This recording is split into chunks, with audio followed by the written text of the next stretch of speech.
Hello everybody, this is Dota for Dummies. My name is Finch from FlipSide Tactics, and this episode is all about laning and the things you need to know and do when you're in the middle lane, bottom lane, or top lane. This will be kind of a general approach to some tips and tricks for laning, as well as the way tower aggro works in Dota 2 and the things you need to know, so you can have some skills to understand why it's happening and how to reset tower aggro and things like that. So right away, this game is just me, and I'm playing Luna, and I'll be going in the middle lane. Things from the middle lane will transition into the top or the bottom. They'll just be general things, like I said. So right away, I'm going to be doing some creep blocking. Creep blocking is something you're going to be doing in the middle lane. You're not really going to be doing this too much in top or bottom lane.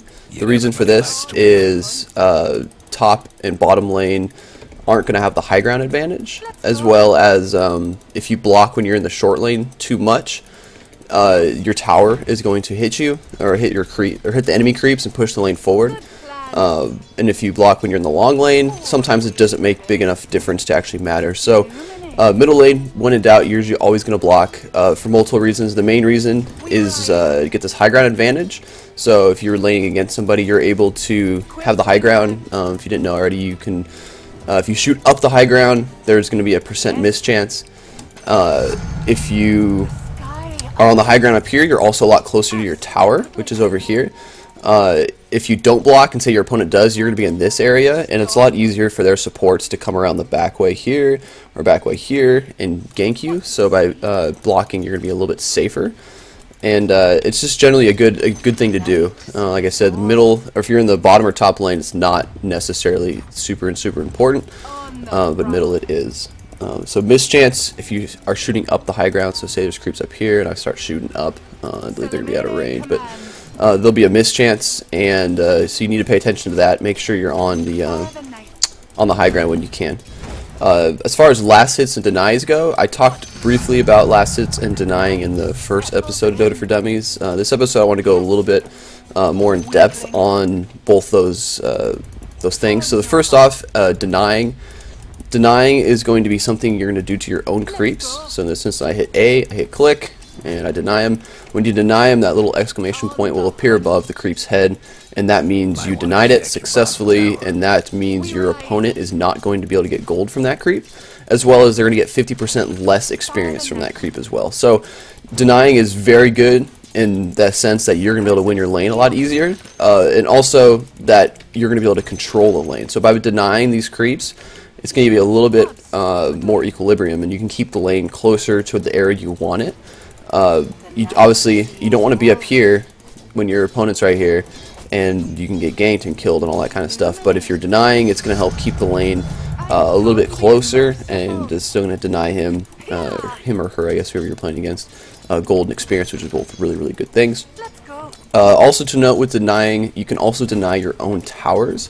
You could do this when the towers are below 10% health, and doing this is going to give the enemy team 100 gold rather than the usual 200 gold. The 100 gold might not seem that big of a difference to some people, but actually it's a very huge difference. That, you know, when you add it up over across multiple towers, it's gonna add up really quick. So definitely deny your own towers when you can, and then also you can deny allied heroes when they're under the effect of a debuff, such as Queen of Pain Shadow Strike or Venomancer's Venomous Gale, debuffs that are probably going to kill them anyways. You can deny your allied hero when they're at 25% health, so definitely keep note on that. When you get the opportunity, it's the same thing as regular deny. You A, you click, and you're going to be able to deny them. So just give it a shot. Whenever you see a hero low like that, you'll figure out which debuffs are deniable, which ones aren't. So that pretty much is denying. Last hitting is something you want to do, obviously, because you want money. You know, we'll just pull this back and I'll talk about last hitting under the tower right now. So when you last hit under a tower, it's going to be 5 attacks, and then you attack to a melee creep, and it's going to be 2 attacks, and then you attack to a range creep. So 1, 2, 3, 4, 5, attack. And that's how you get the last hits on the melee creeps. This also depends on your base damage. So right now, since I'm playing Luna, she has a pretty high base damage, and she does quite a bit of damage due to her Lunar Blessing. So I'm able to do just 1 attack after the 5 attacks from the tower. For range creeps as well, it's 1, 2 tower shots, and then 3 you're able to right click and get the last hit. For Catapults, it's a little bit tricky because it's going to be at least 3 attacks from the tower, but due to the damage variable, it's sometimes 3, sometimes it's 4, but it's going to be at least 3, and so you can try to eyeball it and do the best you can with those. If you're playing a support, so say you're playing somebody like Crystal Maiden or Lich, somebody who doesn't have much base damage, what you're going to have to do is you're going to have to hit the enemy creep 1 time before you begin counting for the tower shots. So for a melee creep, you're going to have to hit it once, 5 tower shots, and then you can last hit it again to get the last hit.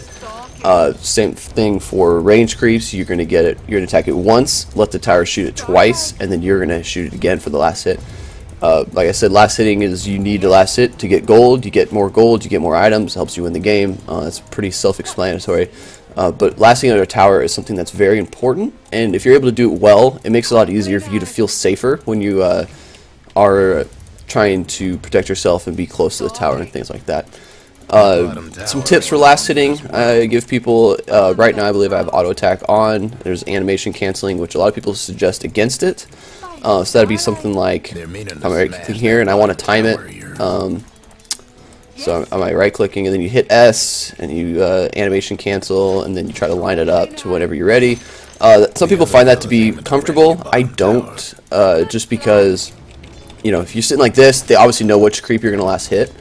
I find it a lot more comfortable to always be right clicking and just moving around and waiting for it to line up, and then I'm able to just move from that animation. It's one of those things though, it's all personal preference and what you're comfortable with. Don't worry about, oh, so and so said this way is the best way, therefore I must listen to him. If it's more comfortable you have auto attack on, do it. If it's more comfortable you have auto attack off, then take it off.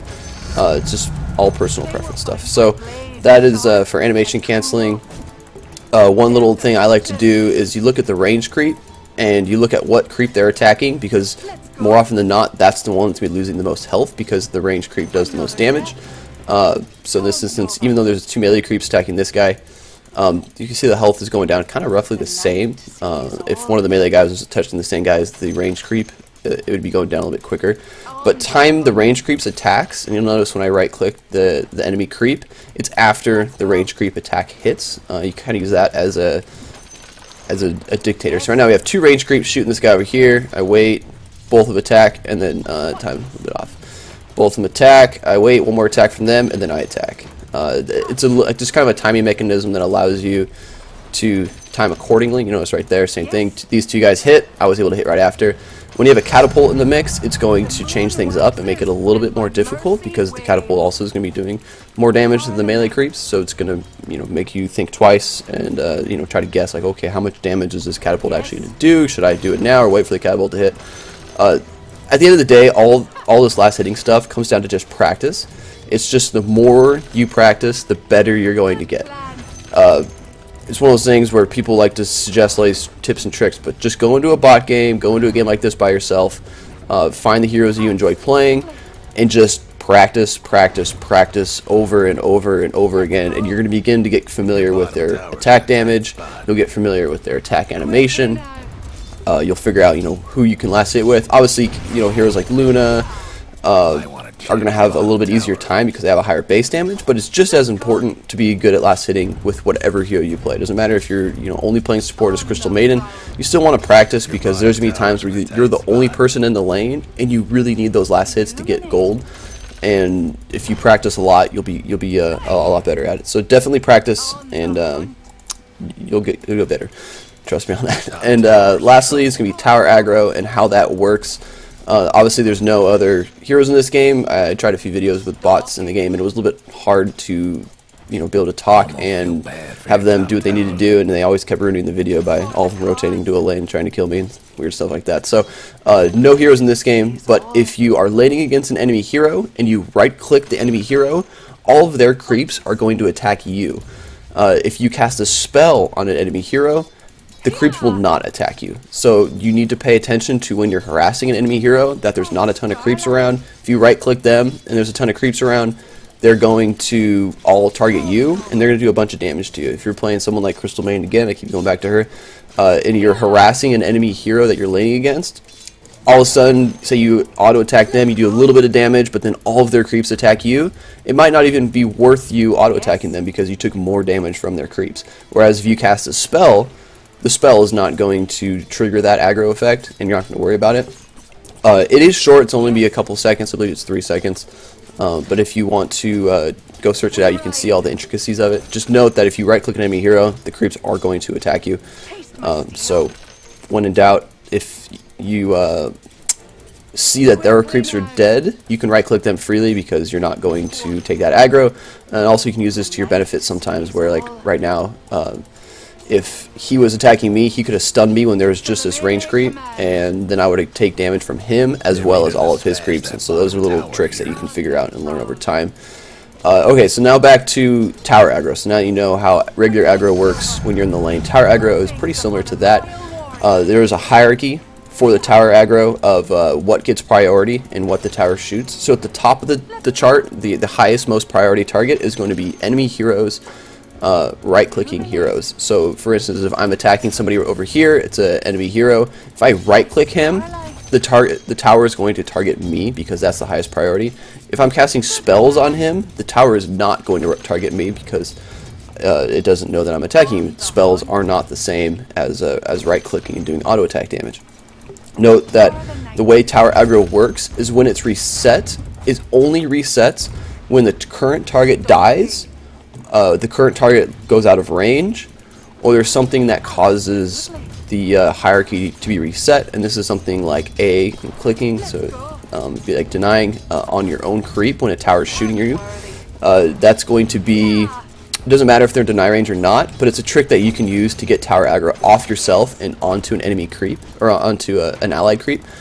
But the other rules still apply. So back to the hierarchy, the highest one is going to be heroes, right-clicking enemy heroes, and then it's also going to be below that is going to be units that are attacking the tower will be the next step after heroes attacking heroes. The next one after that is going to be proximity, whatever hero or creep is closest. And then after that, if there's no creeps, it's going to be the closest hero is going to take tower damage. And then lastly is going to be the catapult. The catapult is the lowest priority.